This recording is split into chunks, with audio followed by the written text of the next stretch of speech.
मित्रांनो नमस्कार. मी महादेव गायकवाड शिक्षण सारथी या आपल्या ऑनलाईन प्लॅटफॉर्मवर तुम्हा सर्वांचं पुन्हा एकदा मनापासून सहर्ष स्वागत करतो. मित्रांनो, पवित्र पोर्टल शिक्षक भरती 2026ची अंतिम प्रक्रिया अगदी अंतिम टप्प्यात आली आहे आणि सर्वांचीच उत्सुकता आहे ती आता शिंगेला पोहोचली आहे आणि त्या निर्णायक वळणावर येऊन थांबली आहे. निश्चितच पुढील 2 ते 3 दिवसात पवित्र पोर्टलच्या याद्या जाहीर होतील. त्यावेळेस मेरिट किती लागेल हे निश्चितच क्लिअर होईल. परंतु बरेच उमेदवार कमेंटमध्ये विचारतात की सर मला 110 मार्क आहेत, 100 मार्क आहेत, माझं सिलेक्शन होईल का? त्यामुळे सर्वांनाच उत्सुकता आहे ती मेरिट किती लागेल, मेरिट कमी लागेल का, किंवा मला 110 मार्क आहेत, 115 आहेत, 120 आहेत, माझं सिलेक्शन होईल का, याची सर्वांना उत्सुकता आहे. त्यामुळेच आजचा व्हिडिओ आपण तयार करत आहोत की जरी तुम्हाला मार्क कमी असतील आणि तुमचं पहिल्या यादीमध्ये सिलेक्शन झालं नाही तरी निराश होण्याची कारण नाही. कारण तुमच्यासाठीच कन्वर्ट राऊंड असतो. त्या कन्वर्ट राऊंडमध्ये प्रचंड मेरिट कमी लागतं. ते मेरिट कसं कमी लागतं आणि कन्वर्ट राऊंड कसं काम करतं किंवा जागा कशा कन्वर्ट करतात या संदर्भात सविस्तर आणि विश्वसनीय माहिती आजच्या या व्हिडिओच्या माध्यमातून आपण पाहणार आहोत. त्यामुळे हा व्हिडिओ सर्वांनी नक्की शेवटपर्यंत पहा आणि आपल्या शिक्षण सारथी या यूट्यूब चॅनलला सर्वांनी सबस्क्राईब करा. कारण आपण या चॅनलच्या माध्यमातून अधिकृत आणि ऑथेंटिक माहिती देत असतो. तर चला आता आपण मुख्य प्रश्नाकडे किंवा आपल्या मुख्य मुद्द्याकडे वळूया. तर मित्रांनो, कन्वर्ट राऊंड समजण्यापूर्वी आपल्याला आपली जी शिक्षक भरती ज्या पद्धतीनं चालते ते थोडक्यात समजून घेणं गरजेचं आहे. आपणास माहितीच आहे की पवित्र पोर्टलवर सध्या सर्व जाहिराती अपलोड झालेल्या आहेत आणि आपण प्रेफरन्स लॉक केलेत विदाऊट इंटरव्ह्यूसाठी असतील किंवा विथ इंटरव्ह्यूसाठी. तर त्या ठिकाणी जे काही आपण प्रेफरन्स लॉक केले आणि ज्या काही जाहिराती आलेल्या आहेत त्या सर्व जाहिराती ह्या पहिल्या टप्प्यातील जाहिराती आहेत किंवा जे काही याद्या आहेत त्या पहिल्या टप्प्यातल्या याद्या आहेत. ज्यावेळेस मेरिट लागेल आता त्या ठिकाणी निश्चितच आपल्या अपेक्षेपेक्षा थोडं जास्त मेरिट लागणार आहे. कारण पहिल्या यादीमध्ये मेरिट हे जास्तच असतं. कारण त्या ठिकाणी मेरिटला प्राधान्य दिलं जातं आणि कॉमन रोस्टरमुळे ज्या ज्या मुलांना मार्क जास्त आहेत त्यांना त्या जागा मिळत असतात. परंतु जरी आपणास मार्क कमी असतील किंवा आपले जे काही मेरिट जाहीर होणार आहे त्या मेरिटपेक्षा 5-10 मार्क कमी असतील किंवा बाउंड्रीवर असाल तर निश्चितच घाबरण्याचं कोणतंही कारण नाही. कारण कन्वर्ट राऊंडमध्ये तुमचं 100% सिलेक्शन हे होणार असतं. तर कन्वर्ट राऊंड म्हणजे काय? समजा आपण एक रत्नागिरी जिल्हा परिषदेची जाहिरात समजून घेऊया. त्या अगोदर आपण हे कन्वर्ट राऊंडचं आरक्षण कसं असतं हे थोडक्यात पाहूया. महाराष्ट्र शासनाचा वर्ग क आणि वर्ग ड या पदभरती संदर्भात एक शासन निर्णय आहे की समांतर आरक्षणात कोणत्या समांतर घटकांना आरक्षण कसं मिळेल.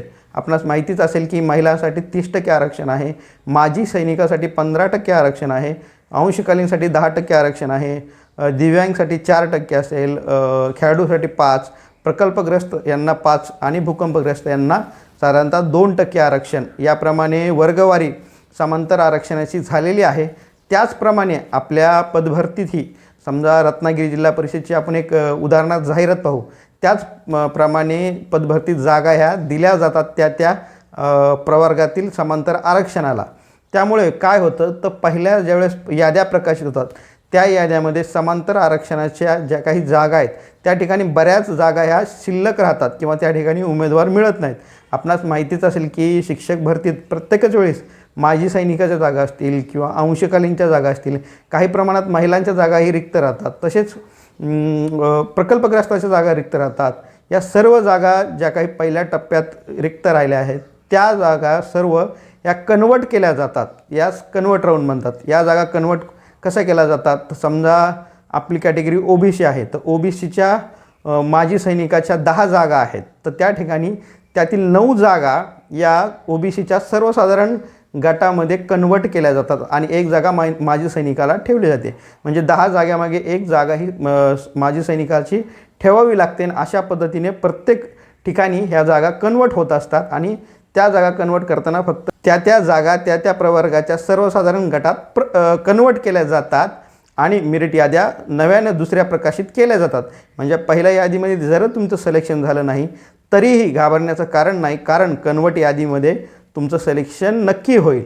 त्यामुळे मित्रांनो, आणि दुसरी एक गोष्ट मला इथं सांगायची आहे की कन्वर्ट राऊंडमध्ये बऱ्यापैकी मेरिट कमी येतं. जर आपण पुणे महानगरपालिकेचा विचार 2024च्या भरतीत केला तर पहिल्या टप्प्यात पुणे महानगरपालिकेचं ओपनचं मेरिट जवळजवळ 135 होतं, परंतु ज्यावेळेस कन्वर्ट याद्या लागल्या त्या ठिकाणी मात्र पुणे महानगरपालिकेचं ओपनचं मेरिट 121 लागलं होतं. तर मित्रांनो, यावरून तुम्हाला फरक समजू शकतो की किती प्रमाणात मेरिट हे खाली येऊ शकतं. त्यामुळं कसलंही घाबरण्याचं कारण नाही.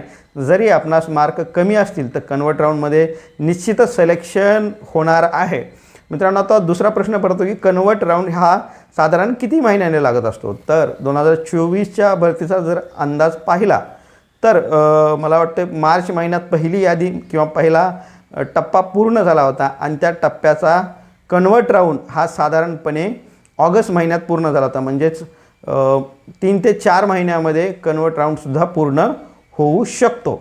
त्यामुळे मित्रांनो, घाबरण्याचं कारण नाही. तुम्हाला जरी तुमचं पहिल्या यादीत सिलेक्शन झालं नाही तर निश्चितच कन्वर्ट राऊंडमध्ये होईल. मित्रांनो, जरी पहिल्या यादीमध्ये सिलेक्शन झालं नाही तरी निराश होण्याचं काही कारण नाही. कारण जो काय कन्वर्ट राऊंड असतो त्या ठिकाणी प्रचंड मेरिट खाली येतं. म्हणजे काही जिल्हा परिषदेत 10 ते 15 मार्कांनी मेरिट खाली येतं.